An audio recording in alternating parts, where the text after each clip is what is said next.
I don't know why I thought I would end up without any glitter on me. Never do. Literally having to wait until it is 10 p.m. so I can film without having my fan on, so it's cold enough at night because it is too hot during the day to not have my fan on. Hey guys, what is up? Welcome back to my channel, or if this is your first time to my channel, hi.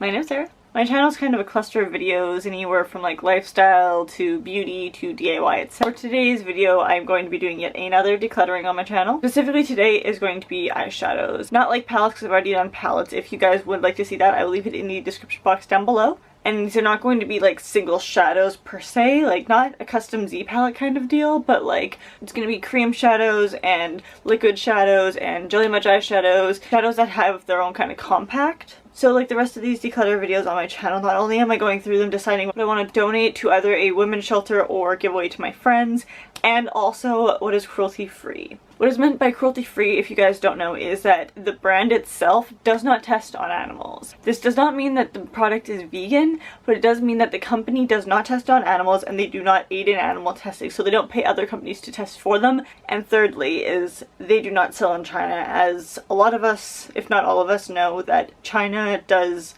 require by law that they're either allowed to do pre-sale testing, which is before it hits the shelf. The actual company itself does animal testing. Basically they test their cosmetics on animals to see if the animals have a reaction, etc, etc, etc. Or post-market testing, which is going to be if you sell in China, they legally have the ability basically to take your product, whatever that product is, off the shelf and use it to test on animals to see if it's still good enough to be on the shelf. So there's quite a bit of controversy going on right now, and so I wanted to touch on that kind of. I will also leave where I get my cruelty-free information from. It's mostly like, I think it's called Cruelty Free Kitty online, and also Logical Harmony, description box down below. But yeah, those are like the two sites I go to see if whatever company is cruelty-free. Unfortunately, some do slip through the cracks. No names, but if you know, you know. So it is an unfortunate aspect in today's day and time, but this is today's video. Enjoy. So I do definitely have quite a few eyeshadows of different consistencies. I have a lot of ColourPop. Unfortunately for me, a lot of my ColourPop, the Jelly Much eyeshadows or the Super Shock shadows, I literally always have problems saying that, do have a really unique texture. Them Super Shock shadows, when you touch them, they actually go in as if they are kind of like putty in your hands. They dry out incredibly fast, and by that I mean within probably around 6 to 7 months, depending on the actual formula, if they're more of a glitter finish or if they're more of a matte. You'll see in this video any Super Shock shadows or any actual products that I have in this that are not used, I have put off to the side to donate to a women's shelter, because they only do accept, for good reason, unused product, whether that be wrapped up or just if you like undo the cap and it has been unused, then they will accept that. As for everything else, I do tend to give it away to friends and family, or sometimes I sell it, but not very often do I sell it. Usually I can give it away to any friends or family. Alright guys, so this time around we're working on eyeshadows. Seems like it wouldn't be a big deal. It's a big deal. So we've got our Supernovas, we've got liquid, we've got jelly much, we've got single shadows here, and we have cream shadows here, and like etc, etc. But we also got these guys, which are even more liquid shadows. Dun dun dun dun. You stay. Okay. This may be a separate video, but we also have custom palettes.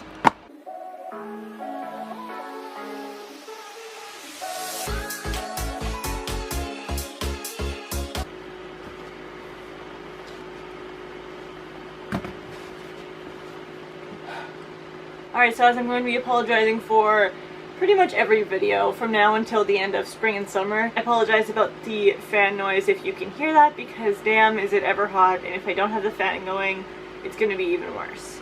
If you know, you know. Got all of my liquid shadows, most of my liquid shadows, all these guys, the Supernovas, which I don't even really wear, these guys right here, and that's as far as I know. I'll add that in later if I can.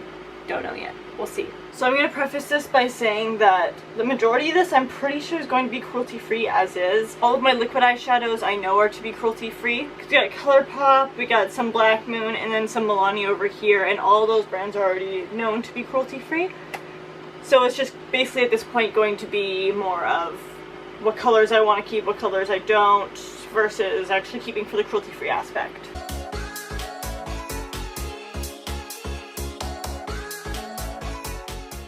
So right off the bat, I'm going to say I really love the color Over Again, the ColourPop Supernova Shadows, but it is picking itself up so harshly right now. I don't know if you guys can see this, but as soon as I start putting it down like this, it just picks itself up, so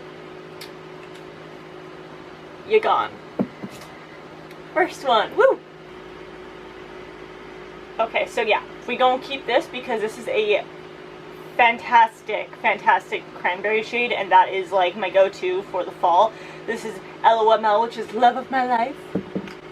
Drops anyways.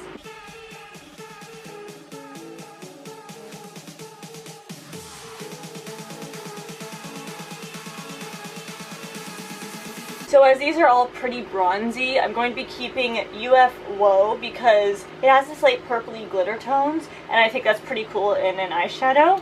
To have like multiple tones or to be like duochromatic. Plain Jane I actually really like as well, not because it has different tones, but because it's just straight brown. But because I already have too many, and honestly this one kind of lifts itself up too, I'm going to get rid of Hard to Impress. Moonlit is also one of my favorite shades.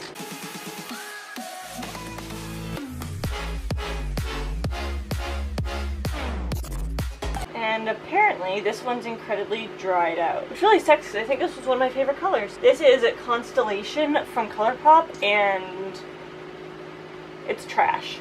Lucky Penny is one of my favorite shades because it is more of a white solid clear base, but damn does it ever have glitter in it. Same for From the Valley. It has like that translucent finish to it, but it still is like duochromatic here. I wish I could show you guys. I can show you guys.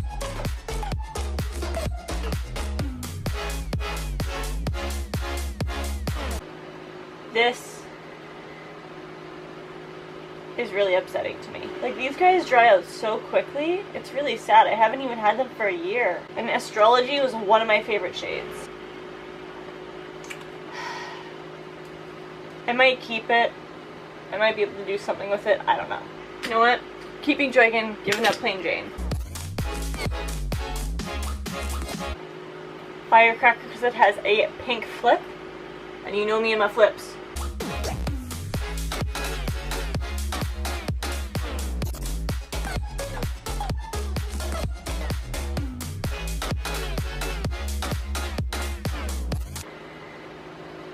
Should have known that wasn't going to be smooth.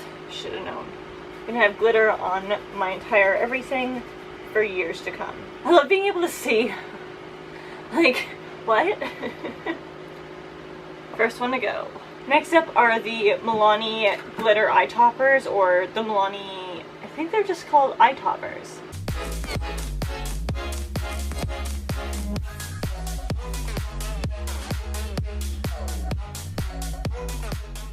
I will say the Milani Starlight and From the Valley are pretty similar. If you guys can tell right there, they're pretty similar. Just saying. I'm gonna keep the Milani. It's a better formula in my opinion, and this guy dried out a little bit. Next up is BH Cosmetics. These ones are opaque. Like, that is liquid silver. Alright, so instead of Origami, I'm keeping Fresh.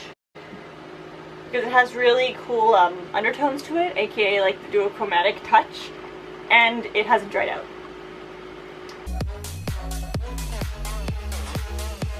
And then probably my favorite shade of them all, Gnarly. These guys are probably my favorite, with this as a close third. Actually, to be honest, all of them are kind of great. My least favorite one is going to be this one, but other than that, I just can't get those up. Okay. I swear I'll be giving up more, I swear. Look at these babies. And they wipe off pretty easily. Next up, you've got all of the ColourPop Jelly Mutt shadows.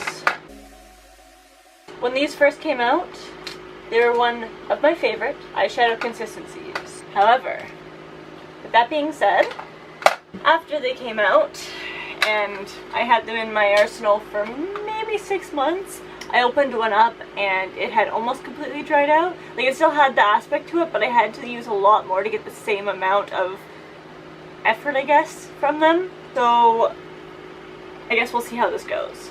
Yeah, see? Like, the shelf life is not great. Like, it doesn't feel like a jelly anymore.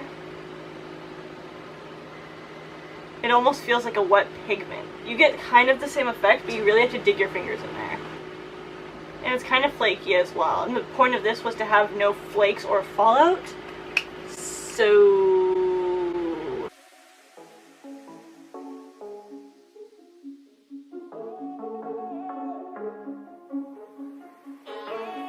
like, it's literally breaking in here. Yeah, no, not keeping that. Ugh. Ventura was one of my favorite shades too. Let's see, origami. You gonna fail me? You gonna fail me too? Oh no, still got that jelly aspect to it. Yeah. So long as it still has that bouncy texture, it shouldn't be an issue. Just the fact that they dry out very quickly. It could also be the packaging themselves, because they have changed up the packaging on these like 2 or 3 times.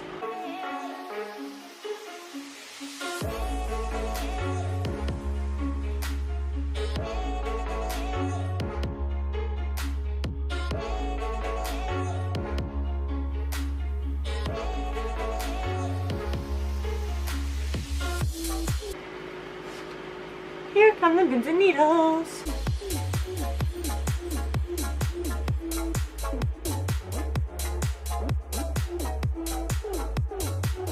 Like, this is another one that's just crumbly. Not worth keeping. Like putty in my hands, literally.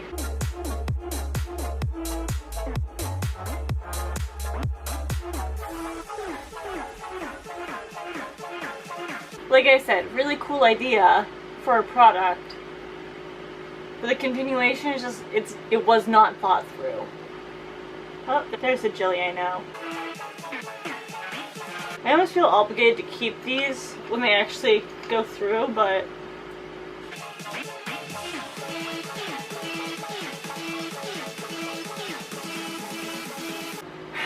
we're not doing so good. I mean, we're doing good for getting rid of it, we're just... the shadows aren't doing too good.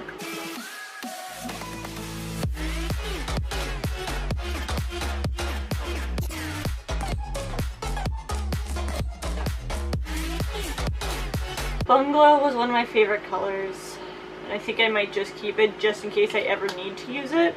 Although, yeah, we're not keeping Bungalow.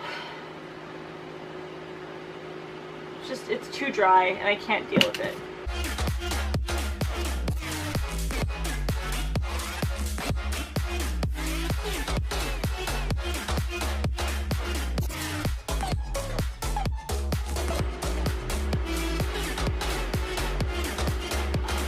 Beautiful.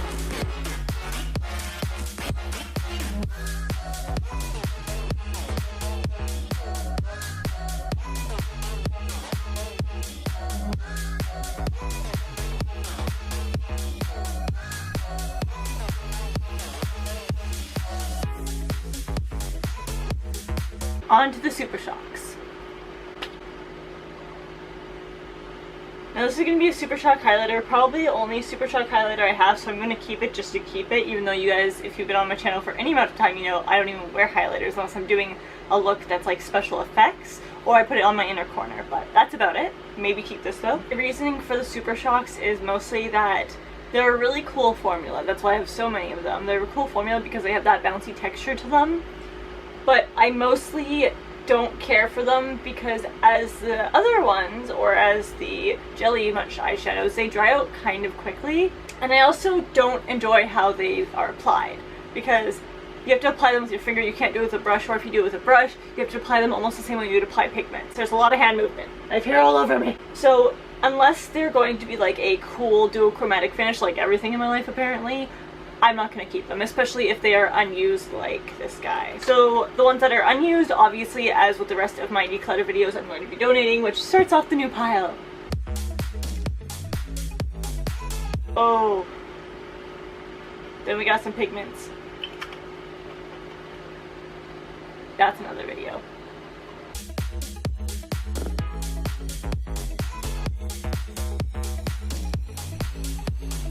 Like, the color payoff is decent, but damn, do they ever feel dry.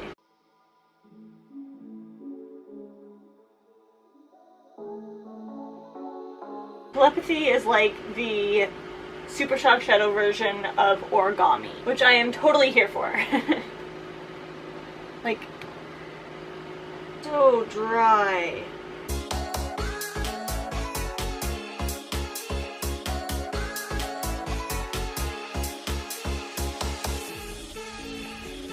You guys can see the difference between a shimmer that's a supernova and a matte. The matte does not go a long way, and you can't use brushes on the mattes, so there's no point in having them.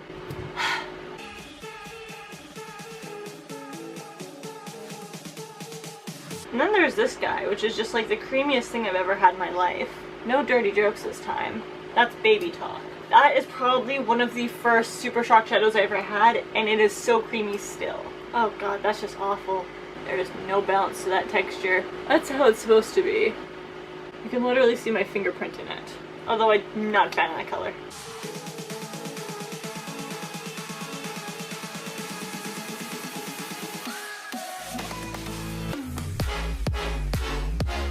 For someone who says that they're not liking the Super Shock formula, I'm sure keeping a lot of them.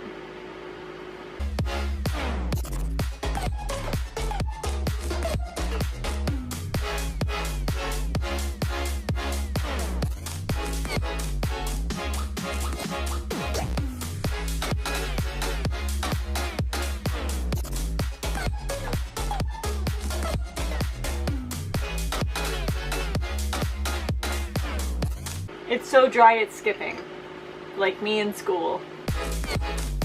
I'm down for a matte black. It's incredibly easy to blend out. We'll see how that goes.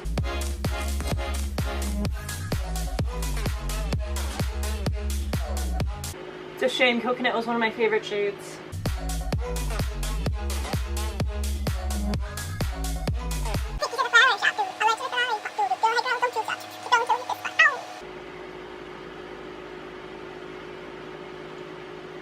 This is where it starts to get dangerous, because I love me some blues. Not chunky blues, regular blues.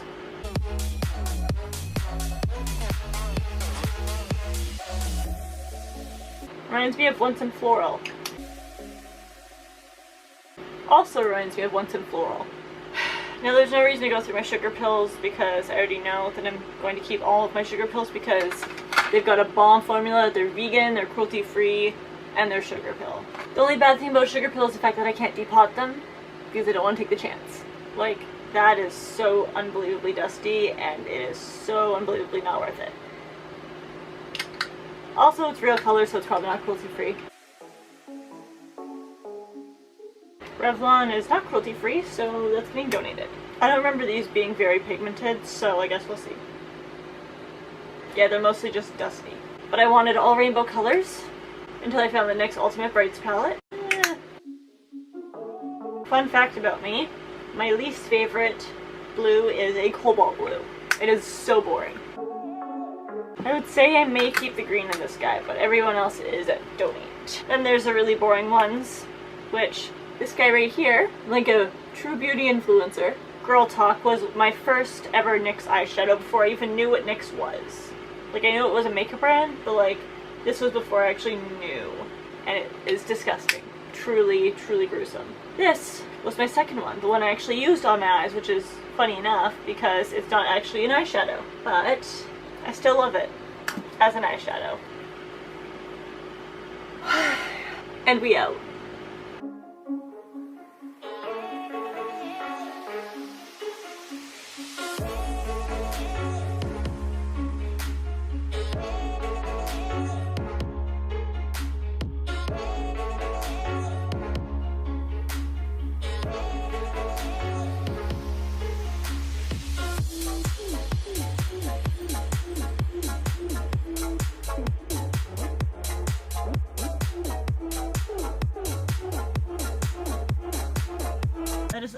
this bitch. These are the ones I'm getting rid of. These are what I'm keeping. These are also what I'm keeping. And these are keeping. Totally not shading. I just wish it was this easy to depot sugar pill. The glue. It's melted. And then it's come out.